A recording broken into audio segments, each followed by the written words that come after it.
What is up, coordinators and naturals? I am just a simple new type, and we are going back to the Cosmic Era as we officially finish out CE71. Last time, Jess got close and personal as Ed the Ripper and Sakura Burst finally face off. Both were badly injured, and Zaft came in to help USSA after the Junius Treaty was signed. Before taking off, Jess found a girl sleeping in his bathtub. In this episode, we will learn more about Satona, the random girl in Jess's bathtub. We will also jump to the year CE73, where Jess is invited to witness Zaft's new Millennium series of mobile suits. So let's get into this.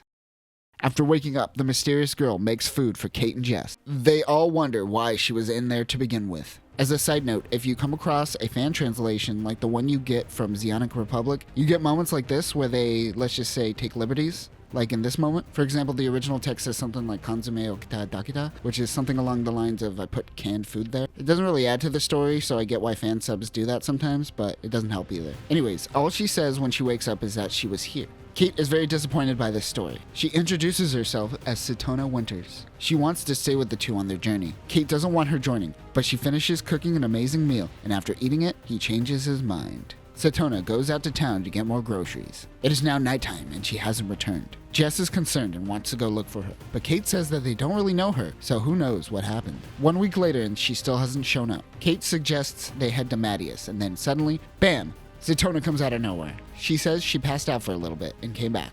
Another week passes and bam, she is gone once again. They are kind of freaking out about it. Kate and Jess continue with their lives. September, Cosmic Era, 73. L3 Plant Colony, Armory 1. The Zaft reporter Bernadette is talking to the newest Zaft Supreme Chairman, Gilbert Durandal. He says that Bernadette will be a great asset to the future of Zaft. He is collecting a series of journalists to help bring forth the light that is the new Zaft. Bernadette seems to be recommending Jess Rabel for this position. Jess is on a shuttle. He is writing, but he is actually catching us, the audience, up on the events that have happened. After the Junius Treaty was signed, Zaft territories on Earth, such as Gibraltar and Carpinteria, became treaty surveillance stations. The new chairman of Zaft is considered to be in close relations with the Klein faction. Meanwhile, the Alliance president, Joseph Copeland, is attempting to establish an Earth Sphere unification program, including Plant. And Jess and Kate are on their way to the plants to cover the new model of weapons created by Zaft. Of course, we know this program as the new Millennium series, which abides by the restrictions laid out by the Junius Treaty. After storing their mobile suits, we meet up with Bernie. It seems that Jess is technically acting as a representative of the Junk Guild and is technically a free agent. Nice gig if you could get it, I guess. They hop in Bernie's car. She tells him photography is off limits, but he will get his chance later. She shows off the new Millennium program. She says that these weapons were made for the sake of peace. Kate, without missing a beat, says, "I'm sure that's what they called the missile which ignited the previous war." Savage. She introduces Jess to Zaft's new test pilots, Courtney Hieronymus, Rika Shetter, and Mare Strode. Is it Mare? Mare? I'm gonna go with Mare. Of course, Jess and Courtney met when they were in South America a few years ago. Rika wears glasses, which isn't common for coordinators. Her genes really wanted her to have bad eyes, regardless of the coordinator genes. She is more or less blind, and her glasses give her the ability to see. Mar comes in and says that coordinators' technology is superior. Above them, Shin Asuka flies over them in the Impulse Gundam. Jess thinks it's a fighter initially until he sees it transform. Mar comes in and tells Jess that after the first Alliance plant war, most people had the line of thinking that a few ace pilots could shape the direction of war. Because of this, Impulse was designed with that in mind. This unit was designed to be used with different silhouette packs depending on the battle situation. It was built along with the Minerva to prove the theory that one mobile suit can make a difference. Kate calls bullshit on this concept. If you haven't figured it out by now, these three Zaft pilots are the pilots of Abyss, Chaos, and Gaia Gundam. That is right, before the Phantom Pain team steals these units, these three were the original pilots. It seems that Shin is the only real pilot, while the other three are considered test pilots, and Mar really does not like that. Mar also really hates naturals, as when he was a part of the EA, he was under the White Whale. Kate isn't buying any of this propaganda by Zaft, and Jess says that it's a way to get around the Junius Treaty of limiting weapons with all this modularity. Later, Zaft conducts a test while Jess films it all. Impulse transforms and takes out an asteroid. Jess wanders off, making Bernie frustrated. He wanders into an asteroid cave to find a positron cannon. It is a part of the test site.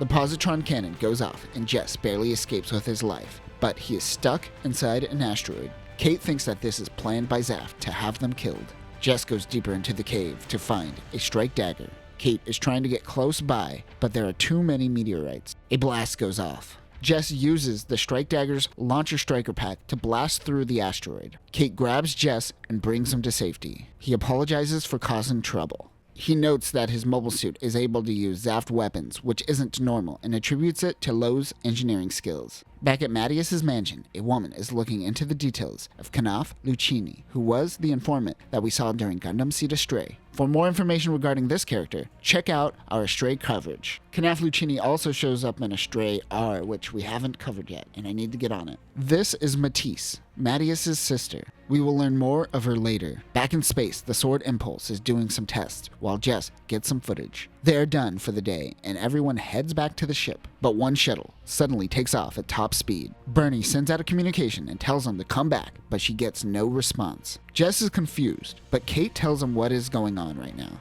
Kate tells Jess that what he is recording is worth a lot of money and isn't available to the public yet. He says that they aren't journalists, they are in fact spies. Zaft sends out mobile suits to intercept, and of course Jess has to get himself involved. He takes off towards the action. They meet at some random coordinate. He was supposed to meet someone, but no one is here. Suddenly, a mobile suit appeared. It is using Mirage Colloid tech to hide itself. This is the Dagger N. The GAT-SO2RN Dagger N is a variant of the Dagger designed for irregular warfare during peacetime. The Mirage Colloid system that is used is directly developed from the Blitz Gundam. Even though the unit was stolen by Nicole and the La Crusette team, they were able to get some data out of it. That data helped to make this unit. It also has an N-jammer canceller. Of course, because it has two of the biggest technologies banned by the Junius Treaty, it is safe to say that no one knows of this unit. It has the rocket-propelled anti-armor penetrator that was also found on the Dagger L, which made for a good short-ranged weapon. It also has anti-armor sword, piercer claw, an offensive shield system, and a 70mm high-energy blaster.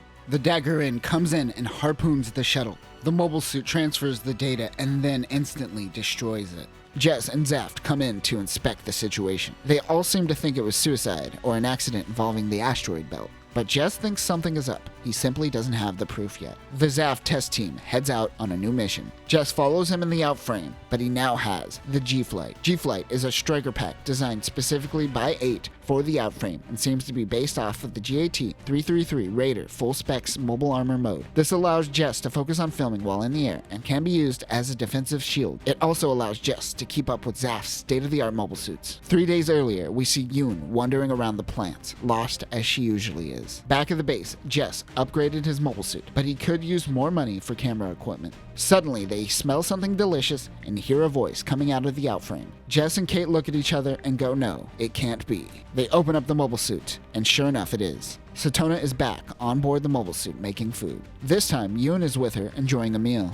Yoon is actually here to deliver new equipment to Jess. She delivers the new G-Flight, the original striker pack for the outframe. Back in the present, the test simulation continues. Jess is able to keep up with the Impulse Gundam. A series of Zaku warriors join the battle. Gaia Gundam switches to mobile armor mode to ward off some of the mobile suits. Chaos Gundam uses its wireless pods to throw off the Zakus. Remember, Chaos Gundam's wireless pods are very similar to the wired gun barrels found on the Mobius. They are all taken out by the 4 mobile suits. Bernie is impressed by the new Gundams, but most importantly, she is impressed with how much the outframe is able to keep up with the team.